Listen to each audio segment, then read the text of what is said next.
J'aimerais vous parler, moi, de 4 sites qu'on a pu étudier. Alors, je suis tout seul à parler, mais en archéologie, on n'est jamais tout seul. Donc, si je dis je m'en excuse pour tous ceux qui ont pu travailler, avec qui j'ai pu travailler sur ces dossiers. Donc, il y a notamment Brunilda Brégu pour une partie des sites. Après, il y a des sites sur lesquels j'ai pu intégrer des équipes dirigées par Pascal Chevalier.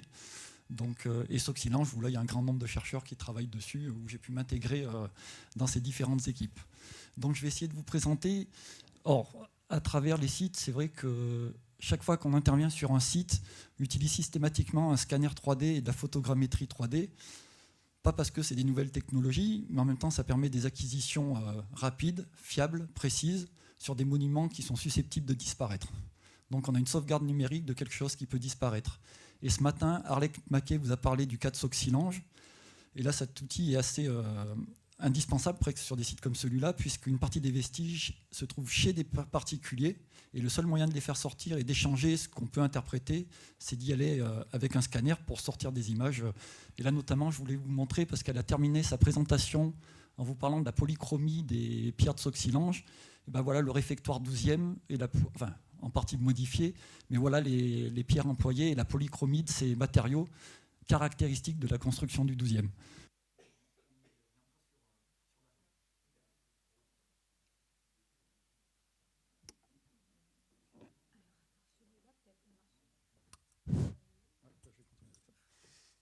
Changement de micro. Donc avant d'arriver à Soxilange, je vais vous présenter plusieurs sites sur lesquels on a travaillé. Donc l'église de Saint-Quentin, c'est juste à côté du Puy-en-Velay. Je vais vous montrer la situation, voilà, légèrement au nord du Puy-en-Velay, qui fait face à la forteresse de Polignac. Et ça, le cadre de l'intervention, c'est l'association de Saint-Quentin qui a commencé à restaurer le village abandonné de Saint-Quentin, abandonné au milieu du XXe siècle. Et ils se sont attaqués à l'église, et là, du coup, la DRAC, le SRA leur a dit maintenant, il faut un suivi archéologique, et c'est dans ce cadre-là que nous sommes intervenus. Donc voilà le site. Alors, chapelle, faut oublier, c'était une église, pas une chapelle. Donc il y a la fortification un peu plus au nord, les habitations, le village de Saint-Quentin, qui est de la période contemporaine, et l'église juste au sud. Donc voilà le point de vue dominant, justement, sur la Loire. Donc c'est vraiment un plateau extrêmement dominant. L'objet en même temps c'est l'emplacement de l'église. L'objectif aussi de cette fouille était de sensibiliser les personnes de l'association à l'archéologie, leur expliquer pourquoi il y a un suivi. Même en tant qu'archéologue, on est soumis à des autorisations. Et comme eux, ils pensaient que l'église a été démolie, ça va être le cas sur 2 sites que je vais vous présenter, ils se sont dit on enlève la démolition, c'est bon, il n'y a rien à garder, on passe directement sur l'église. Et nous, on a essayé de les initier à l'archéologie en leur montrant qu'avec la démolition, on a un certain nombre d'informations sur l'édifice qui a disparu. Donc là, vous voyez, c'est tous les bénévoles. Donc dedans, il y avait des étudiants, mais aussi des habitants du lieu. Donc c'était assez intéressant de pouvoir échanger et fouiller avec eux. Parce que l'air de rien, c'est qu'ils ont remué pas mal de tonnes de cailloux pour en arriver au résultat que vous allez voir. Et ils ont joué le jeu jusqu'au bout parce qu'on n'a pas pu fouiller dans le temps imparti. Donc ils n'ont fait que de la manutention et aucun des bénévoles n'est parti. Donc c'était déjà assez intéressant. Donc les voilà à l'œuvre, le travail qui a été fait, le dégagement. Voilà. Et là, l'église qui a commencé à sortir de terre, justement. Donc juste avant la fouille à proprement parler de la démolition. Cet édifice est assez intéressant. Vous allez comprendre. Voilà le plan de l'église qui est en cours de fouille. Et là, on leur a expliqué justement que dans cette démolition, il y a une organisation qui nous permet de comprendre comment était l'agencement intérieur. Donc là, j'ai mis cette photo exprès parce qu'on a un nœud de maçonnerie. Dans ce nœud de maçonnerie, on a 3 états différents. Donc on a une petite église. Et dans cette petite église, elle a été reconstruite 3 fois.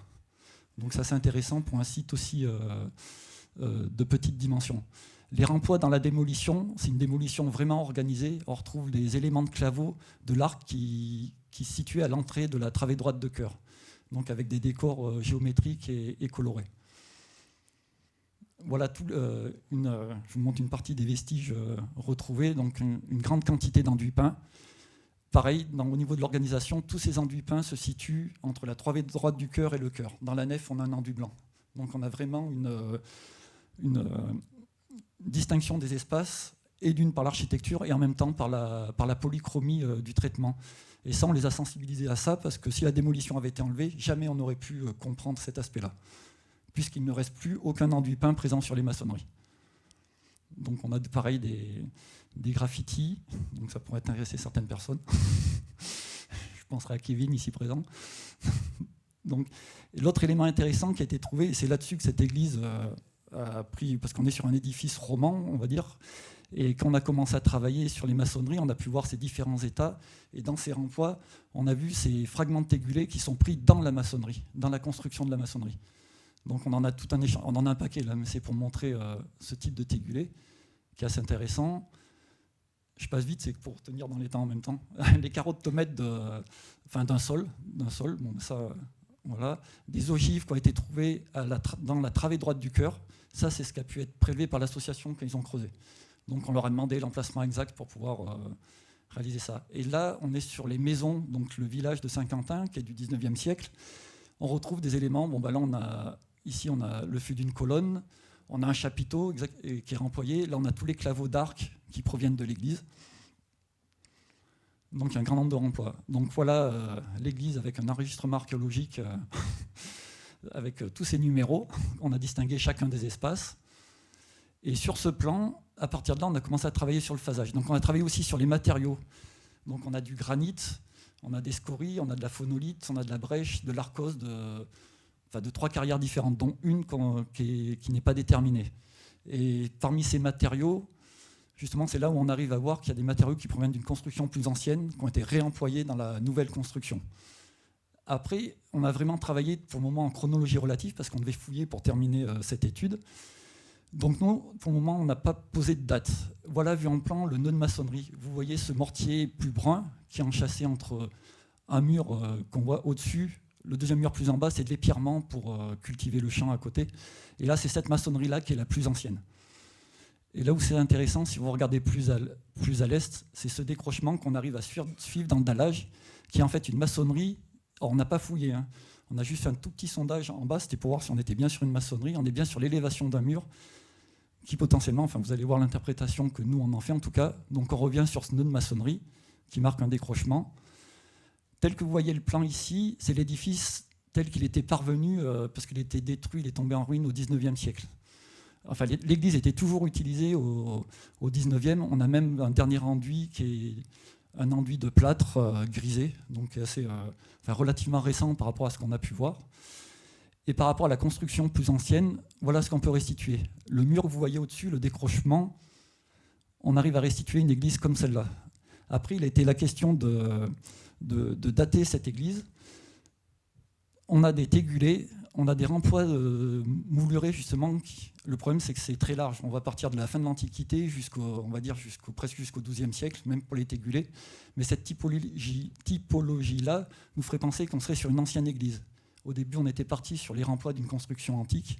Mais on était peut-être bien sur la première église, parce que en plus, la titulature, Saint-Quentin, rappelle l'évêque de Clermont du VIe siècle, qui est parti de Rodez, donc qui est passé justement par ici, et qui a dû laisser une empreinte, entre autres, cette église, qui est seulement connue à partir du XIe siècle.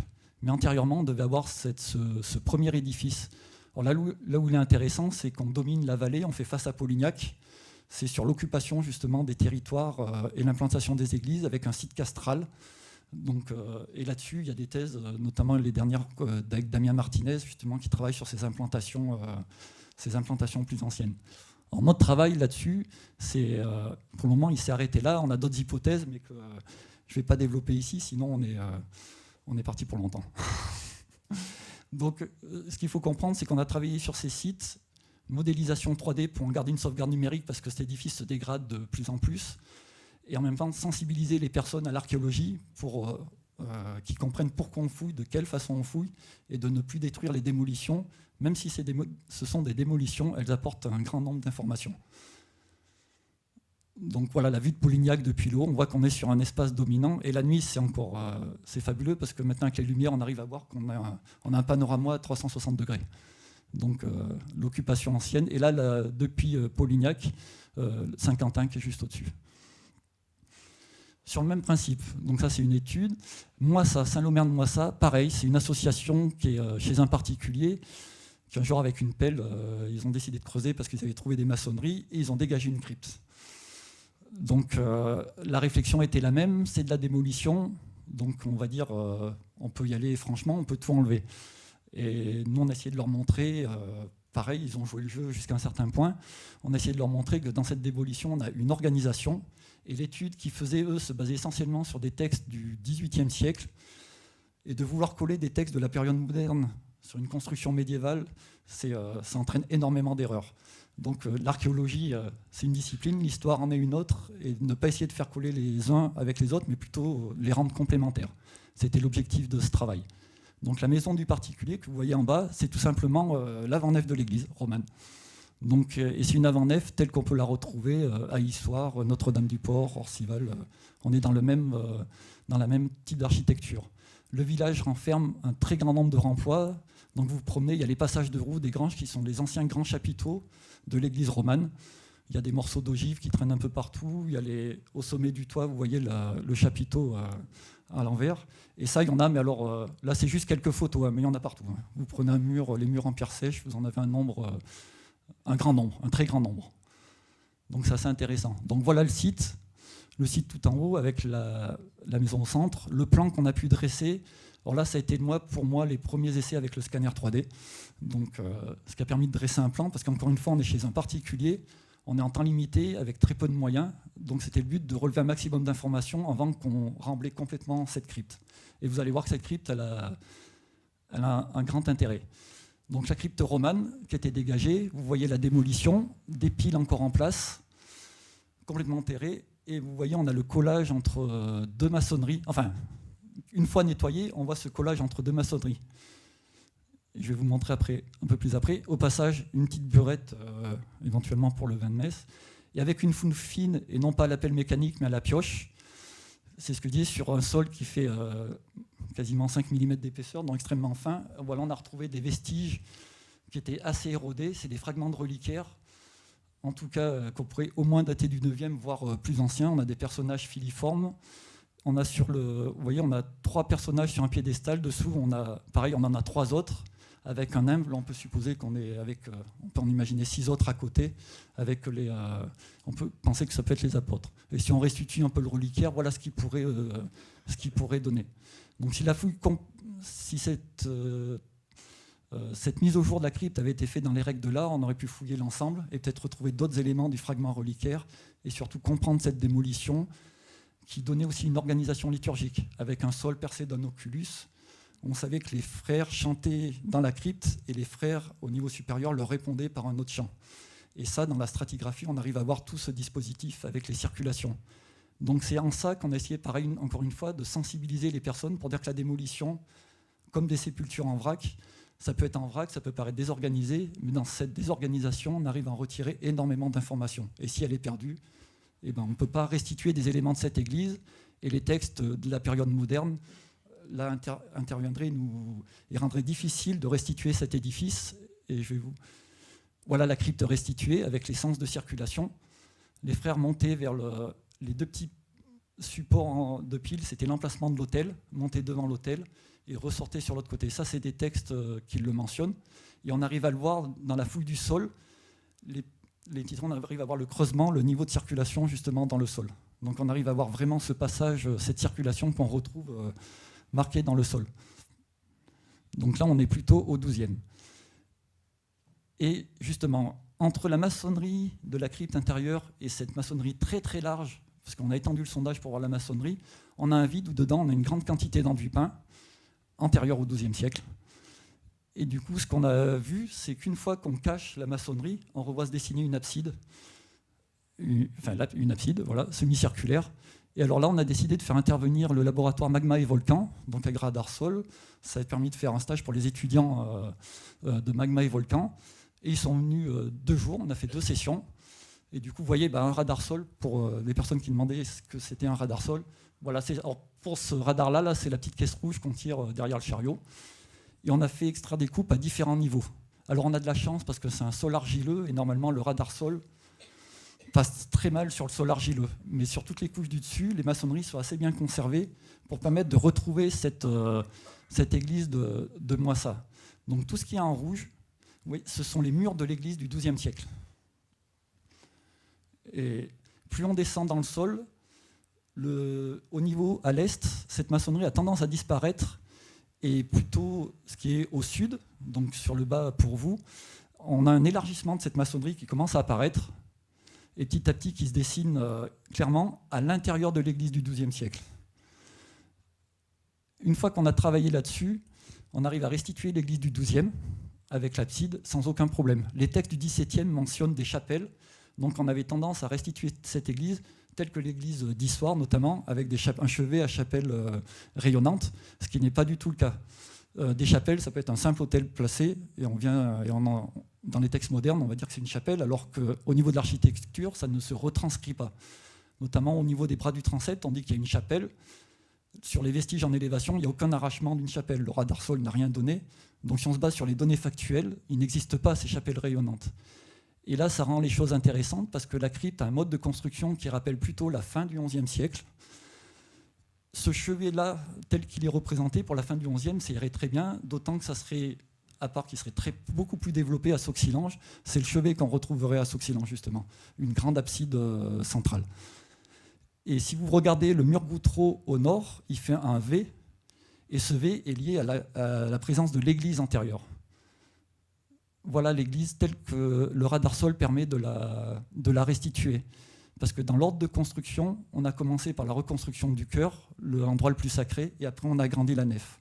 Et la nef, on retombe sur les nefs telles qu'on voit encore Orcival, Issoire, Notre-Dame-du-Port, mais avec un chevet plus ancien qui correspond justement à l'ordre de construction de cette église. Donc ça, c'est des découvertes qui ont permis finalement des associations, parce qu'ils sont intervenus dans un cadre, on va dire, de façon illégale, mais ça a permis de retravailler sur des sites qu'on n'aurait jamais trouvés peut-être de cette façon-là. Mais si les démarches avaient été faites dans l'ordre, c'est-à-dire avec une autorisation, en rapprochement éventuellement auprès de la faculté, on aurait pu mettre en place une fouille programmée et sortir beaucoup plus d'informations et de vestiges de cet édifice. Cette fouille a été faite de façon rapide et bénévolement pour sauver les vestiges. Donc je vais... encore un peu de temps. Je vais faire vite maintenant. Alors, Saint-Pierre-Souvigny. Si je fais Souvigny, c'est pour arriver sur Sauxillanges. Alors, je vais passer sur Souvigny rapidement. Donc, c'est une implantation, c'est une donation. Arlette, on parlait ce matin du Xe siècle, Aymar. Donc, voilà la grande prieurale de Souvigny. À son apogée, c'est quand même 101 mètres de long. Donc, c'est un sacré édifice. C'est le seul édifice à double transept qui rappelle le Cluny, qui a ce dispositif-là. Ce qui en fait justement comme une maquette, un reliquaire de ce que disait Anne Courtillet. D'ailleurs, elle voyait cette église comme un reliquaire. Et les fouilles menées après par Pascal Chevalier permettent de voir justement toute cette construction qui s'organise autour des tombeaux de Mayol et Odilon, qui en font vraiment un reliquaire pour ces deux abbés.